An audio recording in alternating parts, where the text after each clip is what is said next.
This is the Homesteading for Beginners podcast. Welcome. This is Mona Weathers, your host. Today I have a really exciting episode, and we are going to be talking chickens, all about chickens. And this is perfect timing, and because a lot of people are thinking about getting their spring chicks and jumping in or adding to their flock. And I'm talking with Dalia Monterroso about chicken keeping, and we're concentrating on backyard chicken keeping in this episode. But all of this information really does apply to anyone who wants to keep chickens, whether you have a small space or a large space for your chickens. So I hope you enjoy this episode. So I usually start my podcast episodes or interviews with people and talk about how we met, but we are just now meeting, which is actually fun for me because now I will learn everything I learn about you will be new. Yes. So I'm really excited to have Dalia Monterroso here. She is the president of Chickenlandia, which I'm I'm really excited to find out why you are the president of Chickenlandia and how that all came to be. But I'm just really excited to learn more about you and have my listeners learn about you. So I just want to welcome you here and thank you for being here. Well, thank you for having me. I'm very excited to be here. This episode is actually perfect timing because it's the chick days. All of the feed stores are going to be having all the chicks. And this is a perfect time for you to be on the show because we can talk about whether it's a good time for you personally, listener, to get chickens, and all of the things that you need to know about getting your first chicks if that's where you are right now. If that's the decision making time for you right now, this is a perfect episode for you. So I would like to know, and the listeners would like to know, who is Dalia and what is this Chickenlandia thing? Oh gosh, I am a backyard chicken educator. I've been doing this about 12 years, I think. I always keep the time keeps going by, and forever I was saying 10 years, and then it was like, wait a minute, it's 12 years. I do that all the time. I think it's 12 years. I certainly didn't lie in bed at night as a child and think, oh, I'm going to be a backyard chicken educator when I grow up. This is something that really I feel has been assigned to me. I got chickens. I became very passionate about them very quickly. I call it divine intervention because some miracle happened when I got chickens, and I just became super passionate about them. Eventually I started teaching classes, and then I started doing seminars. And now here I am, the president of Chickenlandia. Okay. So, how did you come up with that name? Well, let me back up a little bit. So okay, when I first got chickens, I was so crazy about them that my husband and I decided to buy a farm store, which was not our best decision that we had ever made. Certainly financially, it was not our best decision. The farm store did not stay open very long. But there was a section of the farm store that was just chickens. So we had the baby chicks in there. We had all the chicken stuff in there. And that section was called Chickenlandia. Oh, okay. That's awesome. Yeah, but originally that name, a lot of people think it came from Portlandia, which is I don't know if you know, it's like a funny show that was on in the kind of mid 2000s, mid 2010s. How do I say that? 2005? Yeah, I don't know. Okay, yeah. Yes. But that is not where the name came from. When I was a kid, my dad, who was from Guatemala, both my parents immigrated from Guatemala. And so he would listen to shortwave radio in the morning from Guatemala. So every weekend morning of my life until I moved out of the house, I would wake up to this static sound from the shortwave radio. And then it would, you would hear it kind of dial in to a station. And I would hear marimba music, which marimba is the indigenous music of Guatemala.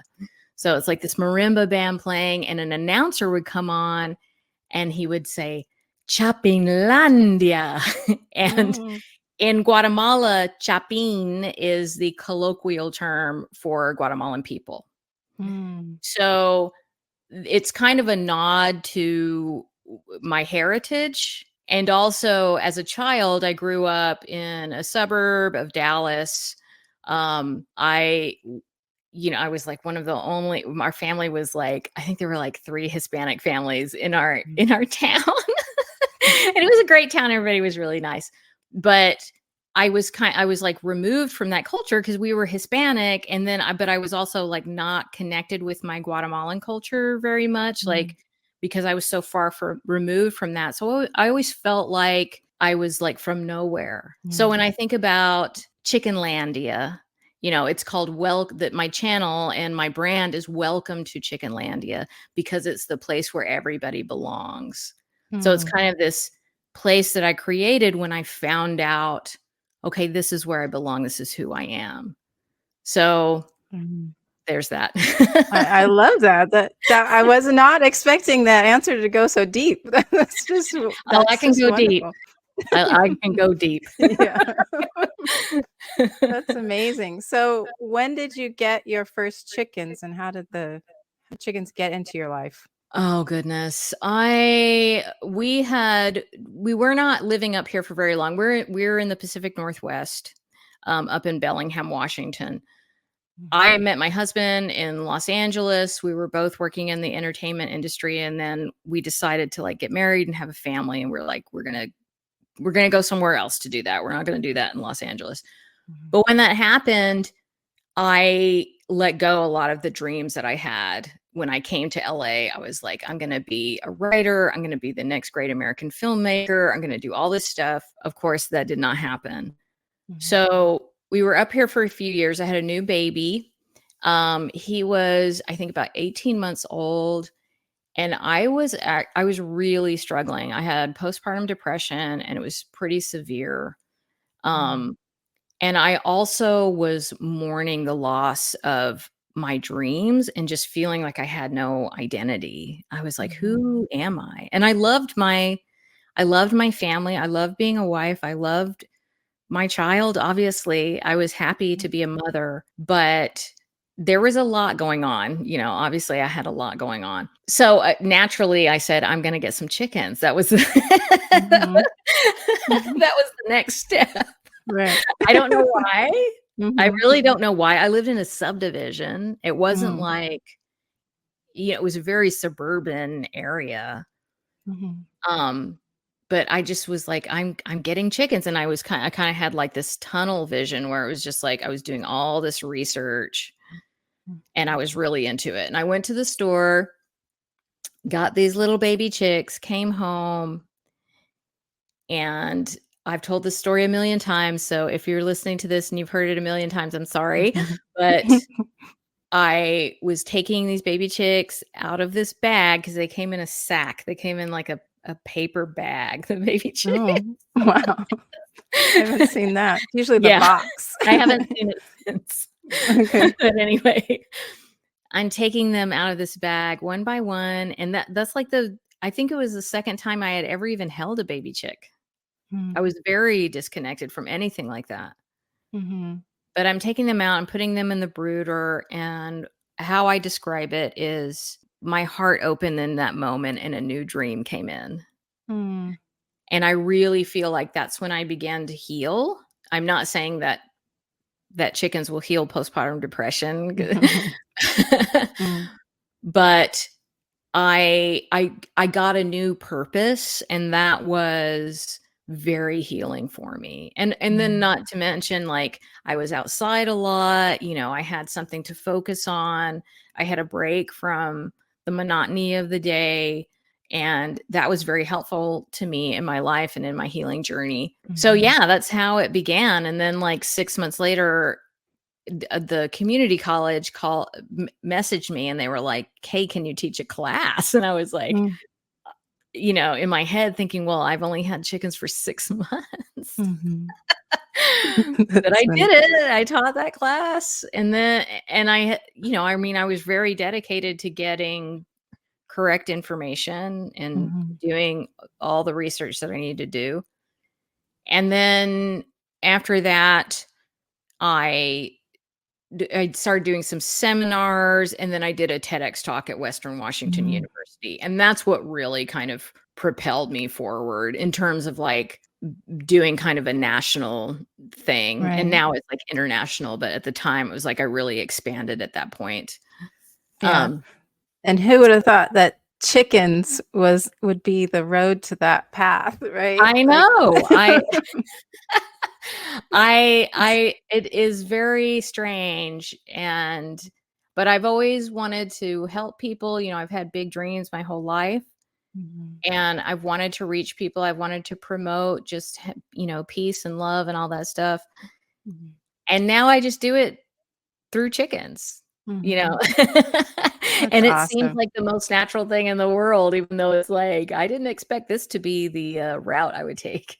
Right. That's Yeah. that's amazing. I love that story. See, this is, I didn't know anything about you, and that was just and I haven't heard that story. So Okay, that was good. all new to me, so that was good. I've been doing a lot of podcasts, so I'm like, "Oh Oh, gosh, I keep really? telling the same story over and over Yeah. again." Yeah, that's But it's okay. my People story. people can hear yeah, people can hear it over. It's important to us when we have to repeat it, I feel like. Yes. One of the things that, chickens are, they're very entertaining and they're very enticing when they're little and fluffy and, like they're the cutest things, especially right Mhm. out of well, maybe not right out of the a few hours after they've Yes. hatched. After they fluff They're up. s yeah, after they fluff up, they're so cute. Now, there's a lot of people who are just they're impulse buying, a lot of impulse buying right now with Easter coming and everything. What is some advice would you give people to who are listening? Because these are people who are desiring to start a homestead. A lot of people right now are probably backyard, would be Mhm. backyard chicken owners. No land, maybe just a small Mhm. space. Um, but how would you, like, talk someone through whether they to figure out whether they should buy chickens right now? Are they ready for chicks? That's what I'm trying to prevent people from getting see, I have a story of this lady who contacted me, and I've owned chickens for as long as I've been a homesteader, which is over 20 something 21 years.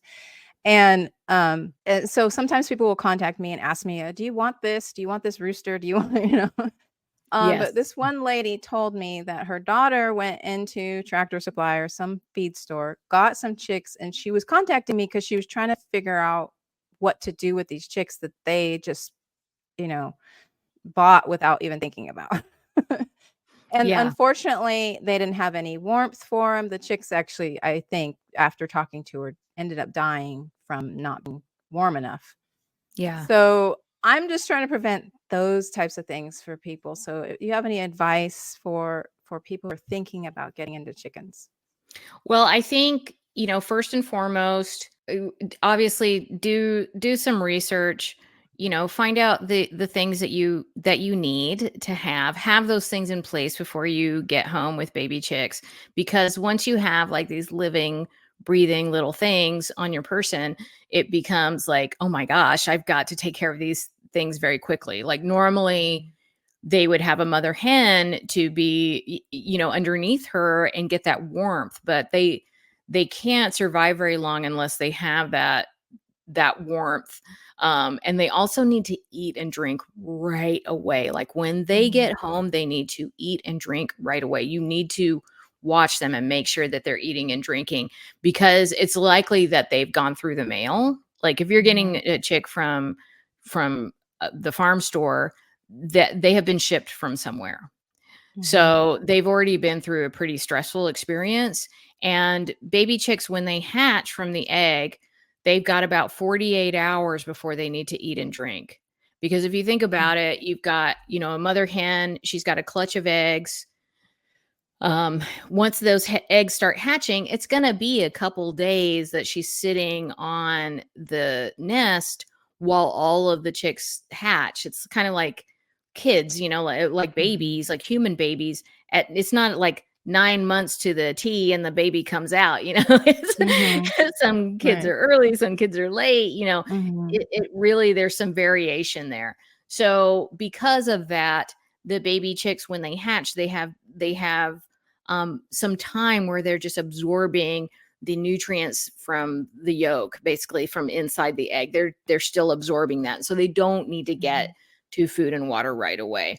But by the time they get to you, they've already exhausted that time. So Mm-hmm. if they weren't, they may have been eating and drinking at the farm store, maybe not. You've got to like make sure that they're eating and drinking right when they come home. um I think, it's like, it's really good to do research and to find out what you need. But I also don't want people to get really down that rabbit hole of research, because there is a lot of information online, and Mm-hmm. some of it is conflicting. You can get overwhelmed, and you can Mm-hmm. start to think, oh my gosh, I don't know if I can do, this sounds like a lot. I don't know if I can do this. And you absolutely can do it. Mm-hmm. Just remember, human beings have been keeping chickens for literally thousands of years. This Mm-hmm. is something that is within us. It's in all of our histories. Um, if you go back a generation or two in your family, you're going to find chickens. Mm-hmm. Yep. So remember that. Mm-hmm. Um, and don't try hard not to overcomplicate things, because when you do that, that's when you start to get confused. If you find somebody online, or find a book or something that you resonate with, then stick with that, and that will be your reference guide going through it. But right now is the best time to get baby chicks, because we're going into spring, and you don't, like, there's a reason why mother hens, they hatch out babies in the spring, Mm-hmm. because the springtime is a time where food is plentiful. It's a time when the weather is cooperative. All these things that are going to make it easier for you to raise these baby chicks and to put them outside, when Mm-hmm. once they're fully feathered at 6 to 8 weeks. If you wait and you get them in the off season, then when they're fully feathered, it might, if it's like 40 degrees below outside, you can't just put them outside. Right. Like, then you have Yeah. to think about how am I going to do this? Do I have to keep them inside longer? Do I need to offer supplemental heat? All this stuff Mm-hmm. that is complicated, especially for a first time chicken keeper. Yeah. So yeah, it's a great time. You know, don't overcrowd. Mm-hmm. It's really tempting. But when baby chicks are small, they're these little cotton balls. They're super cute. They grow really fast, and you have velociraptors when they're Yeah. adolescent, and then they grow into full T-Rexes. Okay. So Right. um, you really want to make sure you have enough room. So don't, that is where you get into problems, is with overcrowding. Like, Mm-hmm. just Yeah. the number one reason: overcrowding, boredom, stress, you know. Yeah. So That's keep so that in true. mind. One of the things you said, that fluffy, and that fluff doesn't last very long either, and I think people don't realize. Then the next stage after fluff is dust. There's Oh an yeah. and the more chickens you have, or the more chicks you have, the more dust you'll have. So just keep that in mind. It's Oh yeah. yes. I didn't, when I got my first flock, I didn't really think about that. And Mhm. baby chicks generate a ton of dust, especially if you have them on a more dusty substrate, like shavings, or whatever All kind of right. shavings that you have, or bedding in their brooder. They generate a lot of dust. If you have allergies and asthma, you really need to consider where you're keeping them, because you can get sick. Like, Yeah. that's a reality. So you might want to keep them in the garage or something like that, instead of in your house. Yeah, that's so true. I don't hear a lot of people talking about the dust factor. And maybe it's I don't because I either. I yeah, maybe because I would do meat birds or do a lot of chickens, and it was like the first thing that happened, like the fuzzy would stop after a couple of days, and then it was just dust all over the place. Yep. Yep. So, but that's great though. So you owned chickens in like a suburb backyard, like a urban backyard. Is that where you are right now? I did for several years, Okay. until about 3 years ago, we moved out to the county. So now they've got Okay. a lot more land, and we have acreage here. But when I Right. started out, I was in the suburbs. My chickens were right in my backyard, and so a lot of my audience and where my heart is helping people in the city and the suburbs to get chickens, because I really believe, if you go and look at all the homesteading channels and all that information, it's a lot of great information. Like there's a Mhm. lot of people that are out there talking about how we need to be more sustainable and really trying to help people to grow their own food and everything. But there's kind of a missing component there where it's like, if we as a people, as human beings, if we want to get out of this cycle that we're in, of this very unsustainable cycle, we Mhm. have to include the people in the city and the suburbs. Like Mhm. there's no way out of this unless we're together on this. Right. And not a lot, there's a lot of people that don't have land. There's Mhm. just a lot of people that don't have land. So my dream is to see chickens not just in the backyards in single family homes in the city and in the suburbs, but I want to see community chickens. I want to see Mhm. chickens in not in the apartment complex, but Mhm. outside of the apartment complex, just like you would see a community garden. um That's a great idea. yeah, I mean, Had not even thought about that. Like, yeah. we think about community gardens all the time, but not community chickens. So that's great. I love that. Yeah, I would like, I've talked about in my book, I say I have a line where I say I want to see them on the on rooftops, Mm, you know, yeah. just like we see gardens on rooftops. Mhm. And I feel like that is necessary if we're going to take that next step and kind of move Mhm. out of this cycle that we're in. That's really not great for the planet. It's not great for our communities, Mhm. and it's not great for our families and our children's future. So yeah, Right. but that's where my heart is. Yeah. I love that. I'm always like trying to help people understand that wherever you are is where you can start, Yes. whether you start in your kitchen. That's where you start homesteading.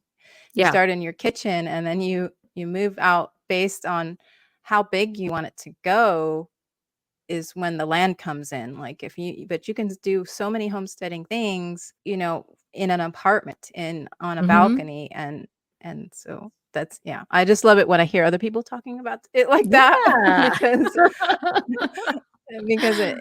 it's a message that needs to be heard. Homesteading is Yes. not about land size.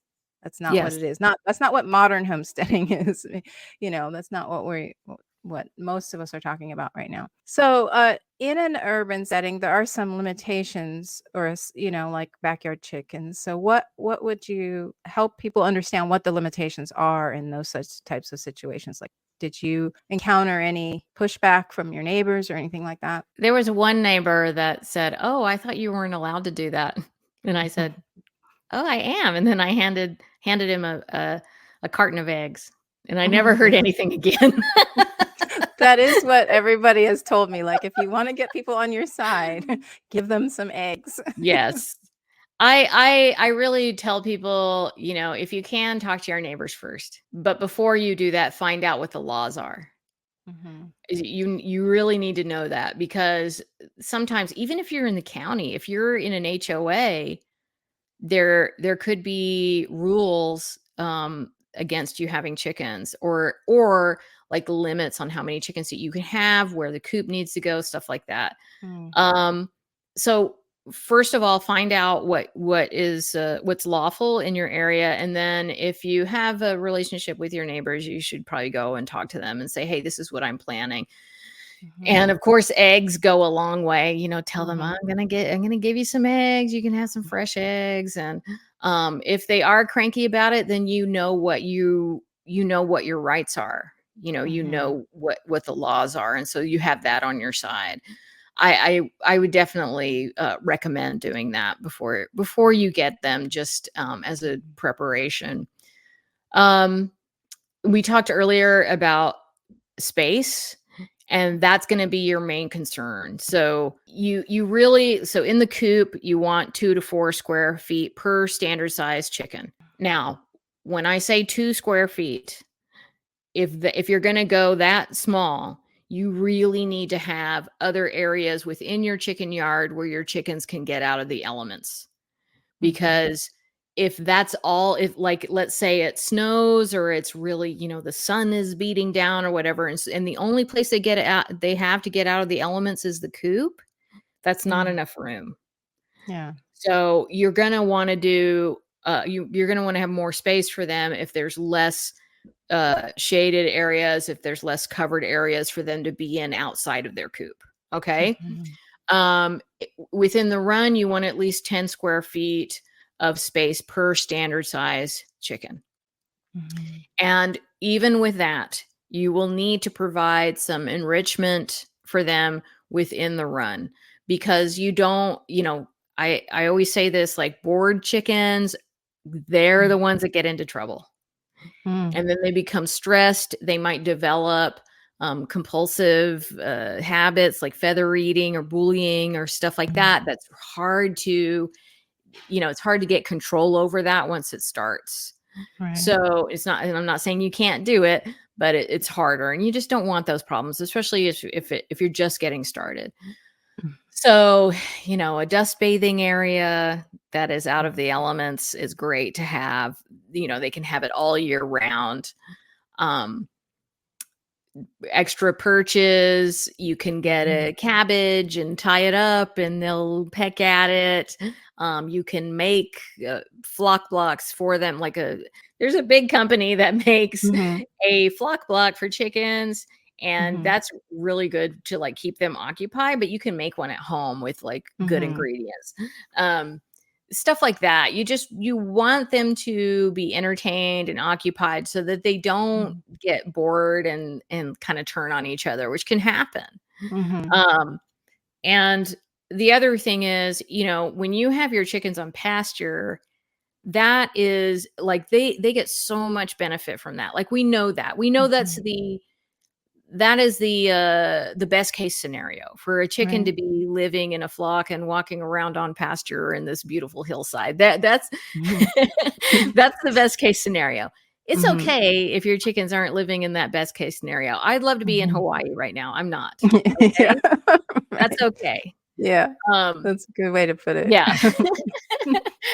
So there are things that you can do to kind of compensate for what they're lacking from getting out of being on pasture. You can build, I call them salad bars. It's like a thing where basically it's like a kind of like a raised bed, or you can use a pot or something, really any kind of container, put dirt in it, cover it with some type of wiring, and then, or, you're going to plant seeds in it, and then cover it with some type of wiring. And what happens is that those sprouts will grow up, the fodder will grow up through the wiring. And then the chickens can have that fresh foliage. Whereas, without that, they're going to have, their main source of food is their pellets or their crumble or whatever you're feeding them, which is great. But it's important for chickens to have some fresh nutrients in their diet. And when they're out on pasture, they're getting that. They're getting bugs, they're getting, all the grass, the plant life and everything. And also they're getting exposure to the microbiome in the soil, which is that builds resilience for chickens too. So another thing that you can do is ferment their feed. And when you do that, you're putting some good bacteria into their guts. You're kind of supporting their immune systems. You're making the nutrients in their feed more, they are more able to absorb the nutrients in their feed. So these are things that you can do to make it as close to pasture raised as possible. And not only will it be healthier for your chickens, but it will also, that will transfer into their eggs, and you'll get healthier eggs that way. Right. That's So so true.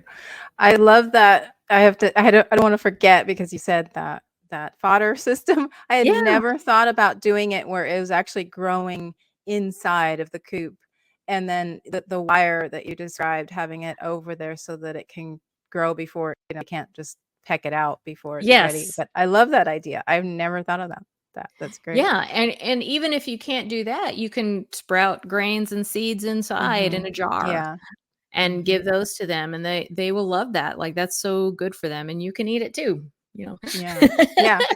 Yeah, there's so much goodness. And you talk about free ranging, and the truth for me, and this is what I tell people, like, it's not a matter of if a predator is going to find your chicken, it's a matter of when they're going to find Yes. it. For me, I mean, I tried here, we're in Georgia now, and we're right next to woods, and I did it for I knew it was going to happen.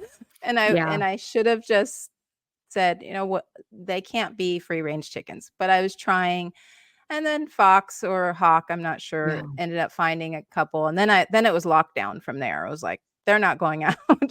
Yeah. And the Yeah. hawk actually even got into the coop once.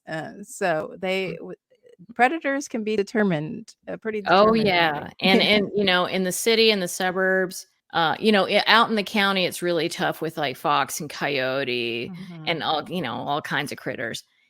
In the city, you have the trash pandas, Mhm. Yeah. and I'm telling you what, raccoons, they have thumbs, like, Mhm.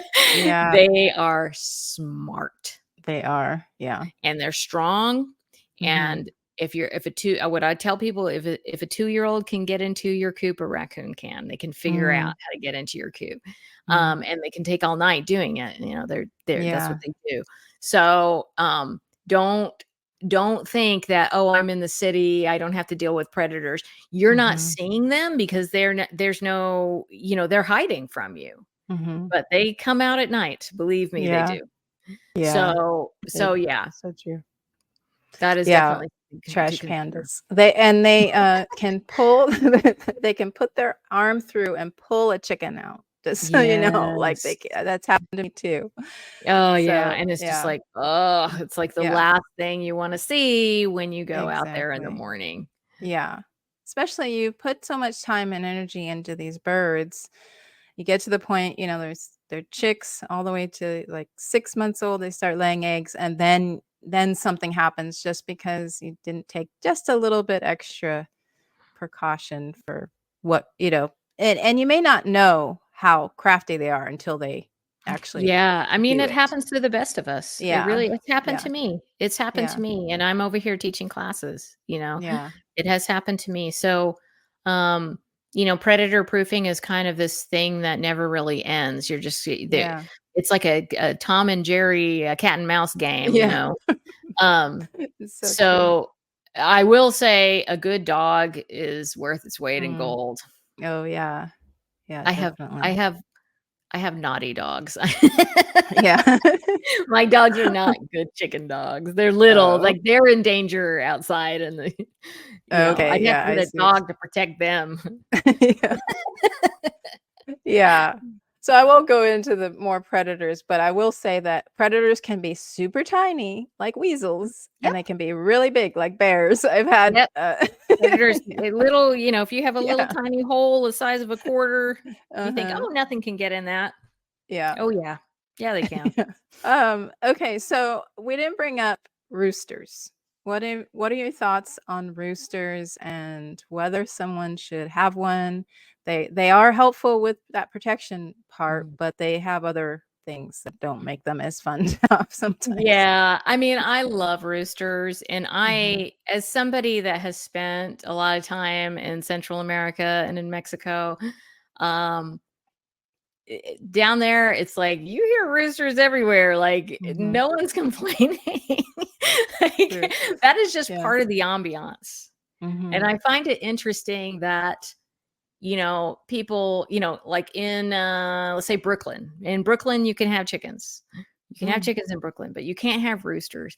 Now think about the sounds in some areas of Brooklyn. Yeah. Like it's loud, like there's a An jackhammer ambulance. going, Yeah. Yeah, exactly. you Yeah. know, all kinds of sounds that are actually louder. And even certain animal sounds like just regular birds and everything that are, you know, really creating the same amount of noise. But for some reason, the sound of a rooster is really triggering to a lot of us. And a lot of people are like, well, I don't want roosters. And I really would love to change the mentality about that, especially if we are moving towards a more sustainable future. Like if Right. we're going to say, you know, we really want to work on a more sustainable lifestyles. We really want to be different. That involves some sacrifice, you know, and so I'm just going to put that out there. Every time I do, Yeah. people, you know, the haters come after me, but the rooster haters. But Yeah. I really think that the sound of a rooster is like it's like the call to it's like a ringing in a different future for us, a more promising future. So if maybe Yeah. we can think of it that way. Yeah. But right now, in most places, if you're in the city, if you're in the suburb, if you're in an HOA, there may be laws that say that you can keep, you know, the ordinances say you can keep chickens, but you cannot have a rooster. So it is very important. Number one, when you go to buy chickens, if you're online or if you are walking into the farm store and you see a sign, you know, there's these cute little baby chicks. They're all bantams. You know, there's all these bantam baby chicks, silkies, frizzles, you know, tiny little chickens, super cute. Those chickens are not, they are straight run. Okay. So straight run means that they are not divided by sex. If you see, so bantams, like you're going to get roosters. Remember that. Yeah. Anytime you see straight run, you're going to get roosters. So remember that. You want to get pullets. And the pullet is a female chicken that has not gone into lay yet. So that's really where you want to focus on. But even then, unless it is an auto sex breed, like a breed they can automatically sex it Oh, when the it's sex in the link, like the patch. sex link. Yeah, Yeah. like a sex link. Uh-huh. Those are not, there's only a few breeds that are like that. There's, I Mhm. mean, there's so many people that are like, you can decide by the feather line. Like that is limited to a few breeds. Okay. Um, most of the time they're sexing the chickens by looking at their vent. And these are tiny baby chicks. There's a lot of room for mistakes. So it is possible that you might, even if you just get female chickens, that you might get a rooster in there. So have a plan in place. Ask yourself, what am I capable of? You know, what am I willing to do? Am I willing to eat this chicken? You know, and the rooster, I guarantee you, is going to be the friendliest baby chick that, you know, the one, your favorite one. Yeah. That Right. turns out to be the rooster. Okay. Um, so you might be like, oh my gosh, I can't eat this chicken. Like I just can't do that. So have a plan. And what I tell people is whatever that plan is, just make sure it's humane because every Yeah. year, a lot of roosters get dumped and you know, they put them out in the forest and they're just raccoon food at that point. And it's a stressful way to go. Yeah. So just keep that in mind. And the other thing is, even if you're out in the county and you can have roosters, you need the right balance of females to males. Okay. Because if you have too many roosters and not enough hens, if that ratio is off, you can end up with a very stressed out flock. So you don't want that. So what I recommend is at least 8 hens per rooster. It depends on the breed. It depends on what you're doing. Like some people are, if they're breeders, they might have breeding pairs and stuff. I'm not talking about that. I'm talking about just in your regular backyard flock, have that plan. The other thing is roosters, once their hormones kick in, they could be the friendliest, sweetest rooster that was sleeping in your lap, you know, for 6 months. those hormones kick in and they can become aggressive. Mhm. If they're a little itty bitty tiny rooster, that's, you may roll your eyes and just keep walking. A big rooster can really hurt you, and it can hurt Mhm. especially a young child. Okay. Mhm. And I always say, like, I can't stand those videos online. It's like, oh, this rooster attacking this kid and everyone's Mhm. laughing. It's like, Yeah. I have met grown adults that are scared of chickens to this day because they Mhm. were attacked by a rooster when they were little kids. So Yeah. take that seriously. And that is another thing that you need to have a plan for. Like, if a rooster ends up very aggressive, is that something that you can handle? Right. Will you rehome that rooster? Will you eat that rooster? What are your options, and what are you capable of? And it's okay if you can't eat them or whatever. If Mhm. you're like, oh my gosh, I'm just gonna put him in his own house, or I'm gonna bring him in the house and put a diaper on him. I don't care, whatever you want to do, but know yourself when you're going into Mhm. it. Know what you're Yeah. capable of and have a plan. That's great advice. I love that. That is great advice. I love that. And I've had some amazing roosters in the past, and I've had some very bad roosters in the past. And the ones that are really good, you keep those roosters, you keep them as safe as you can because sometimes they're far and like you can't always find a good rooster. I had one that was just a white rock, and he would get a little bit aggressive during the spring because it Yeah. was breeding time. I just situated his attitude a couple times, and then he would stop. Yeah. And then he was fine. But Mhm. I've had other roosters where I grab him, take him with me, do all the chores, and, like, you think, like, it's gotta be I must have demasculated him by now, Yes. and nope, I put them Yeah, down, and then they're really aggressive. So it's roosters are funny. They can be such good parts of your flock, but then they can also be just a real hard thing to have yeah, as a part of your flock. This is the first yeah. time I haven't had a rooster with my hens, and I noticed this. Maybe you can speak into this because I've never really knew this was a thing. But my all of my hens act like I am the rooster.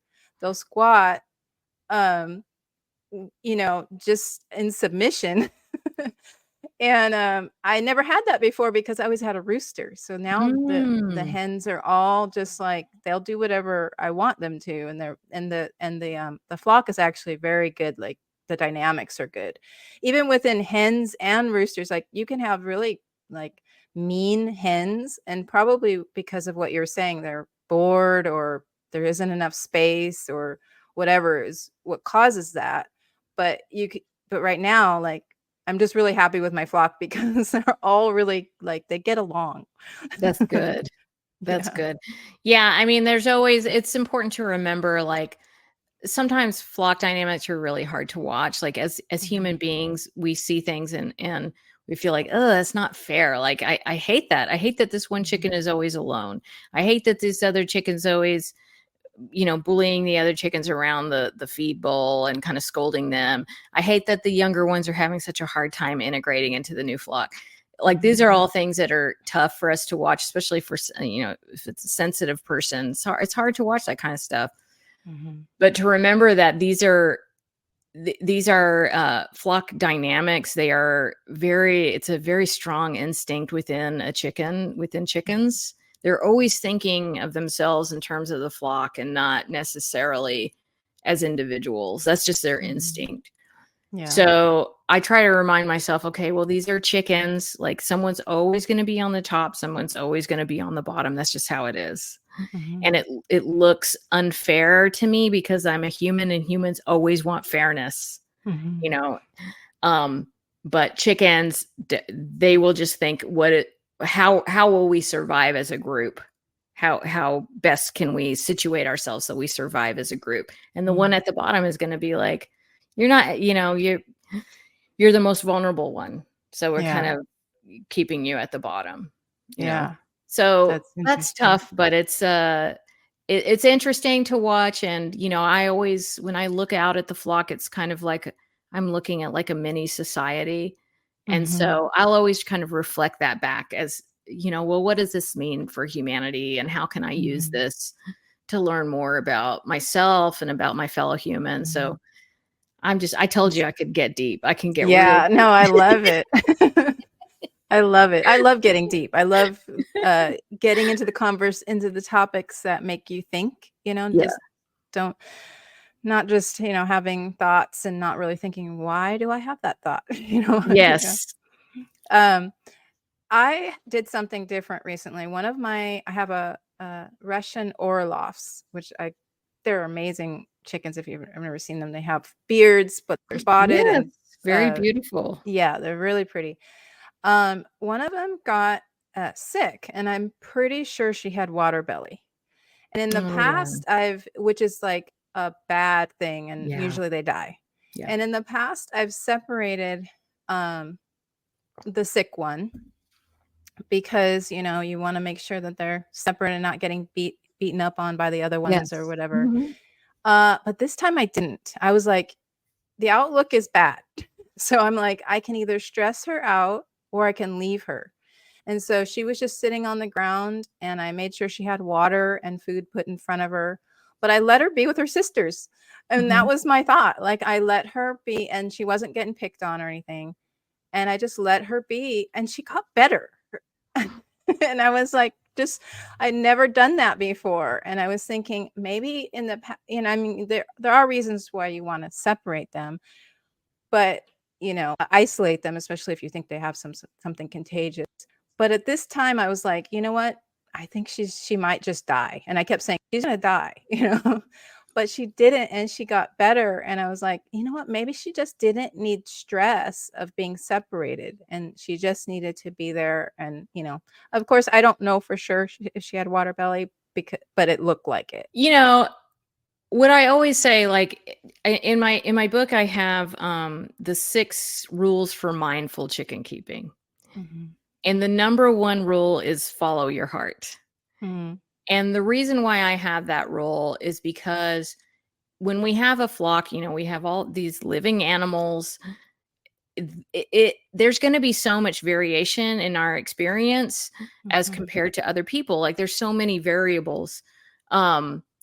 So your experience will be totally different from mine. You're dealing with a flock with different chickens. They have different personalities. So there might be a situation where maybe we have 2 chickens. I have a chicken and you have a chicken, and they're suffering from the same ailment. And the way to go forward would be different for both of us, because we're dealing with different animals. It's just like if you and I got a cold, I would go lie down in the wine and cry for a week, and you may continue working. No, I'll probably be whining and crying too. So I am like the worst. I am the worst sick person. But anyway, so everyone's situation is different. And ultimately, like, I give a lot of advice, I'm like, okay, I have this whole like method that you do when you have a sick chicken. You bring them inside, you give them some scrambled egg, you give them some electrolytes or whatever. And you might read that and be like, oh, that's great. But like, I really feel in my heart that I shouldn't bring her inside, because I know this chicken, that would stress her out. I know that would be worse. I don't feel like what she has is contagious. I don't think that my flock is going to pick on her. So I think the best course of action is to leave her outside, and maybe she will die. But if she dies, I want her to be among our flock. And you knew that. And so that, I think, is a situation where you listen to your intuition, because nobody, even the best vet in the world or the best, chicken educator in the world, like, they don't know your flock. So ultimately you make that decision. If you learn a lesson from it, that's okay. You've learned that lesson and you go forward with that knowledge. Yeah. But yeah, I think that's a great example of where it's like, yes, listen to your intuition, follow your heart. You made a decision and it was the right one for your flock. Right. Yeah, I don't know if I did it again with another chicken, might not turn out the same way, but it was just, yeah, that's such great advice. And that I'm glad you are thinking that way too, because I feel like we try to put everything in such a box and like, this is what you have to do, but sometimes you just have to observe and really become aware of what each individual animal is telling you. Yes. I have horses, so that is something I've been, talking to people. Like, each horse is completely different, and Yeah. they're very big and they're very sensitive. So it's like you got to take each animal individually. And this, I also say this with people who, at wanting to know whether they should add more animals, is like, every single animal, doesn't matter if it's a tiny quail, is another animal. So if it gets sick, if it gets hurt, you still have to tend to that little animal. So just, Yeah. but this is such great advice. And I'm sure my listeners are, really loving this. You mentioned a book, Yes. but before you tell me about your book, I want to hear a funny chicken story. I'm sure you have something. We were talking about roosters. Okay. I had this rooster named Philippe. He was terrible. He was terrible. He attacked me every day. Philippe was chronically ill his whole life. I took loving care of Philippe, and he attacked me daily. Okay. It's like, if you watch my videos, like, I would be like, stop it, Philippe, because he would just like, I would be filming and then I'm like, he was little, that's why. Okay. Any other scenario, Philippe would not have been allowed to live for as long as he did. But he lived for a while, and then he got sick and he died. He was chronically ill his whole life. I spent money, surgery, all kinds of stuff. When that chicken died, oh gosh, first of all, someone asked me, well, what will you do? There were a lot of fires around, and someone asked me, if you could save one chicken, only one, who would it be? And without skipping a beat, I said Philippe. It just like came out of my mouth, Philippe. And then I was like, why am I saying Philippe? He's horrible. Like, he's always attacking me. It's like, I love my abuser. This is psychologically wrong. And I will tell you, I mourned that chicken. Like, once he got sick and then he wasn't attacking me so much, I knew it was towards the end. And I was so sad when he died, but he was such a character. It was a lot of fun having him. And when he was gone, it just wasn't the same. And I also was not getting attacked every day. Yeah. That's my funny That's so chicken funny. story. Yeah.